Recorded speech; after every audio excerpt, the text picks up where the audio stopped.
Good morning. How are you? This is Marianne Grant, Life in Harmony podcast. Today is the first day of your life. It's important.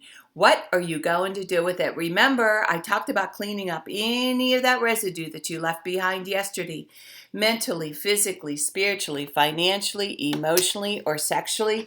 If you're down and out and angry and depressed, you're the only one that made the mess. You're the only one that can clean it up. Yesterday is gone and we are not promised tomorrow. Okay, I'm going to go over that wonderful list of all the things that control us throughout the day.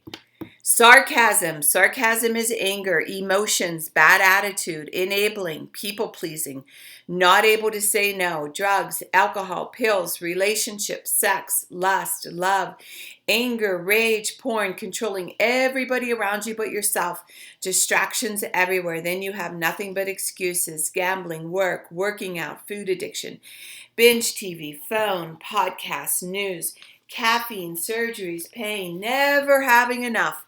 Being in a relationship with a man or a woman mentally, physically, spiritually, financially, emotionally, or sexually abusing one another. Or you may want to add to the list.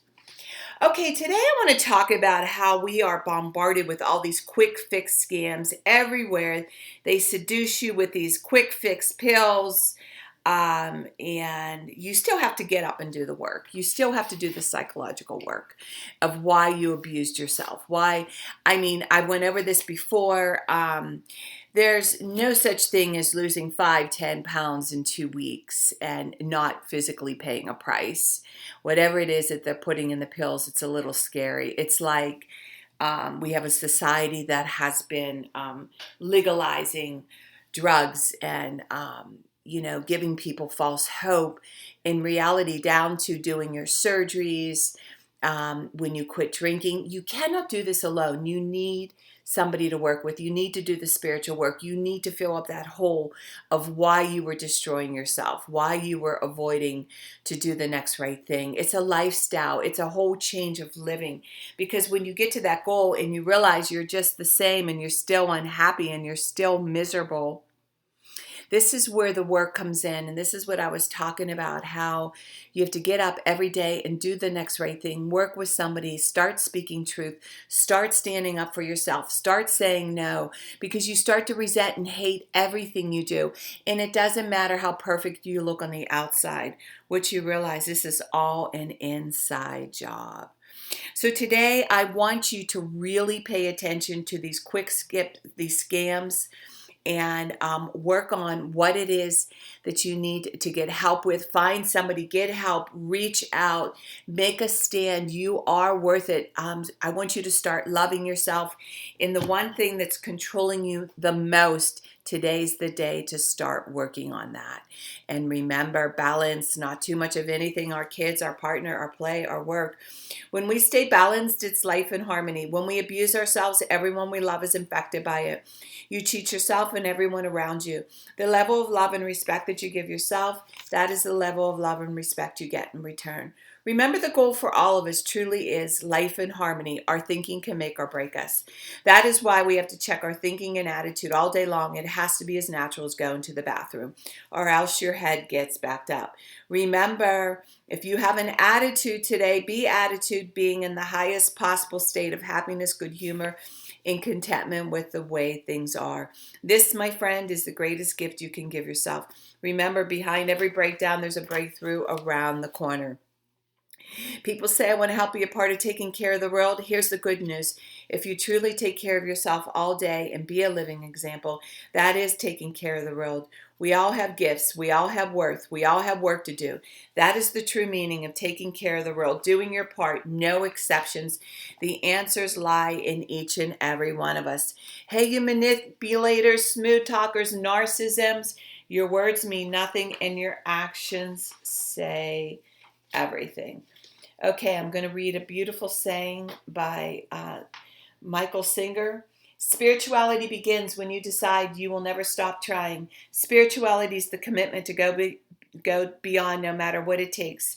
It's an infinite journey based upon going beyond yourself every minute of every day for the rest of your life. If you're truly going beyond, you're always at your limits. You're never back in the comfort zone. A spiritual being feels as though they're always against the edge and they're constantly being pushed through it. One should view their spiritual work as learning to live life without stress, problems, fear, or melodrama.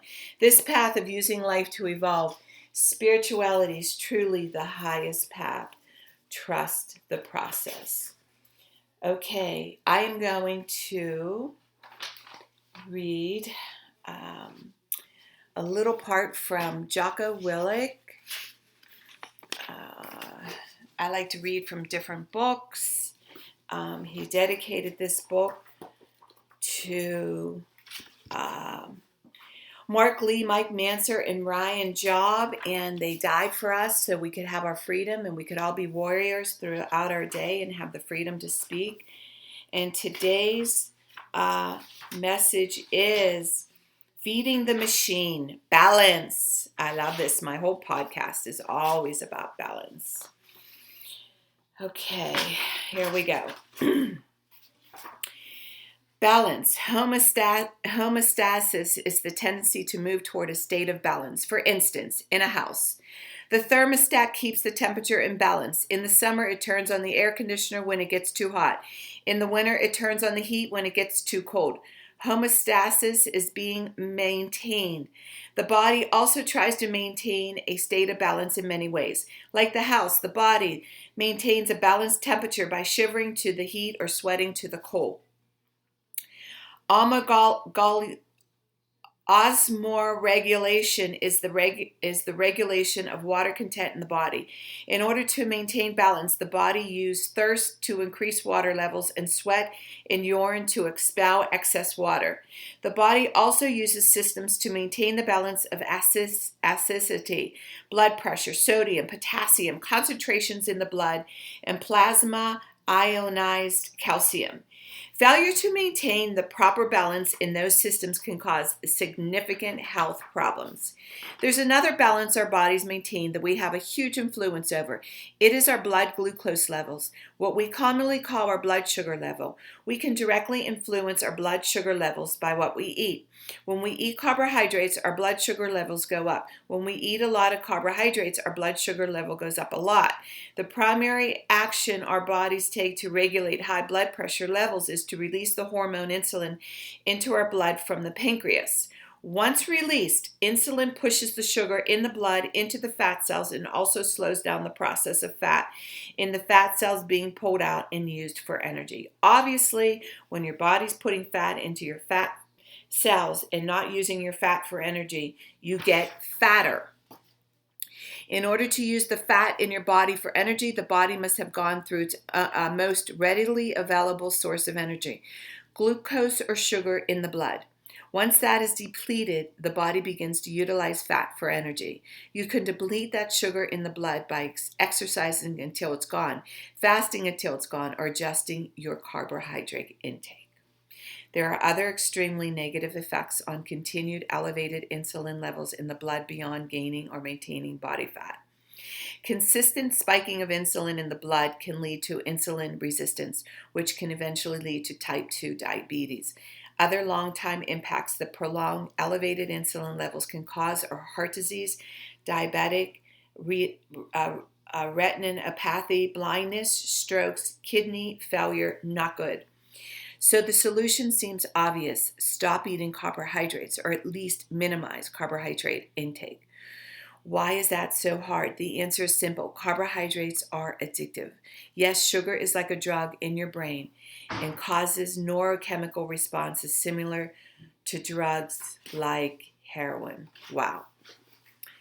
This is powerful. So after I got clean off the drugs and the alcohol, and Joe went away to prison, and my first year of recovery, I went right to the sugar. I went right to the carbohydrates. My whole diet for 1 year was Boston cream donuts and Manassini bread. I was in a quiet funk and cried for a solid year, and in therapy, back and forth to prison, 4 o'clock trainings, running my business, just doing everything, not knowing how to say no, people pleaser, making everybody happy.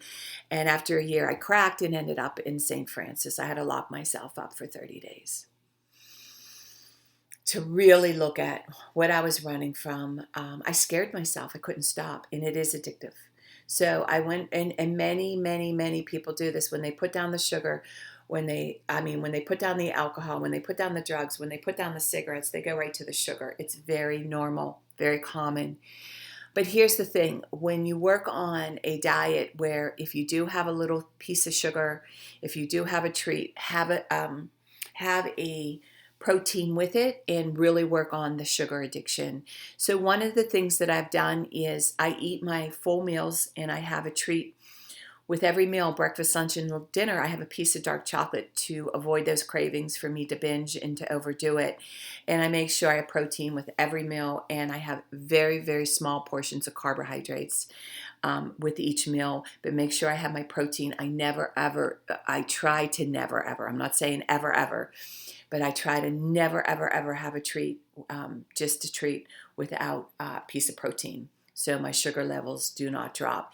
So today, this is a tough one. So what I want you to do is really work on the fast food, the garbage. It's all addicting. They put chemicals in there. Some of my grandchildren are addicted to the fast food. I have one, my oldest one, he says, Grandma, I can't stop. He was born, he had fast food all his life. My second grandson, and he has to work on cleaning up the fast food. It's very addicting. And today, so what I want you to do, start with the portions and then slowly wean the garbage out. It is a process of elimination, and you may get some help, professional help, to learn how to work on a food program to stop the cravings. And a lot of people, they do it like alcoholics. They don't eat all day and then they binge on carbs all night. And that's what a lot of people do. Like with alcohol, they won't eat food because they don't want to ruin their high. So I want you to really look at how you're abusing yourself with the food. I've done a workshop where I worked with this drop-dead gorgeous woman, beautiful body. She was crazy like Sybil, acting up, bipolar. I said, what's your diet? And I said, it's sugar, isn't it? She said, yes, she eats sugar all day long. She said, nobody ever, ever, ever made me aware of this. She got off the sugar and started eating breakfast, lunch, and dinner. Her bipolar went away. A lot of this stuff can be cured through nutrition, proper diet, movement, and spirituality, and you will never have to be on pills ever again. Again, I want you to really pay attention, diagnose the issue, what's going on, really look at the food, really look at what you're putting in your body and wondering why you're acting crazy. The other thing a lot of people do, they go to the gym, they work out, and then they go to the bar and they binge on beer, alcohol, nachos, food, and wonder why they feel like shit and never get ahead. One day binge ruins your 7 days. So a minute binge, you go backwards 7 days. Is it worth it? So remember, I want you to think about what you're doing, what you're putting in your body, your soul, your mind, your spirit, and pay attention and watch how your life starts to work for you. Work on one thing at a time. Eventually, it will be a way of life. Don't do too much of anything. Balance is most important. I am clean and clear of all diseases and negative thoughts. I accept today where I'm powerless. I have control where I have choices. I will reach out for help and use my tools today. I accept today and understand the only person I can change or regulate is myself. I will take time to hug and kiss the loved ones around me. I will show my partner today how much he or she is appreciated, needed, and loved. I will speak up for myself today. I will take charge of my life today and realize I'm in charge of all my decisions. I will know when it's time to bow out and let go and trust the process. I will set realistic goals for myself. I will get 7 to 8 hours of sleep tonight. I will set healthy boundaries around myself today. I will not allow anybody to speak to me with disrespect. I will make a conscious effort to eat healthy meals. I will take my vitamins, food supplements today. I will drink 6 to 8 glasses of water today. I will be good to myself today. Whoever can see through all fear will always be safe. I will talk with someone I trust and respect and be honest with them. Accountability is key. We cannot do it alone. We always lie to ourselves. 2 heads are better than 1. I will trust and reach out to my higher power today. I will accept and say thank you for everything that happens to me today, good or bad. I will not do anything to cause harm to myself or others today. I'm willing to change today. I will exercise today. I will pray for the well-being of myself and others today. I will write a list of all the things I want in a partner. If I become it, I will attract it. Discipline is freedom. Do 2 things a day that you don't want to do to have a successful day. My 2 things are are always getting up early, doing my podcast, working out, and the rest will follow. We can all heal together one day at a time. It is a decision from our head to our heart. You can reach me at createyourspirit@gmail.com. Leave your number. I'll go over my workshops and my books. If you want to learn about my services, lifeinharmonyonline.com. Leave your number. I'll go over my services. And remember, I'm doing the podcast Monday through Friday. Hit that colorful round button that says subscribe. Share it with everybody you love and respect. Start with podcast number 1, number 2, number 3. There's order into receiving this information. In 30 days, you're going to say, wow, in 1 year, you will not recognize yourself. And remember, I want you to have an unannounced day today. And thank you for listening.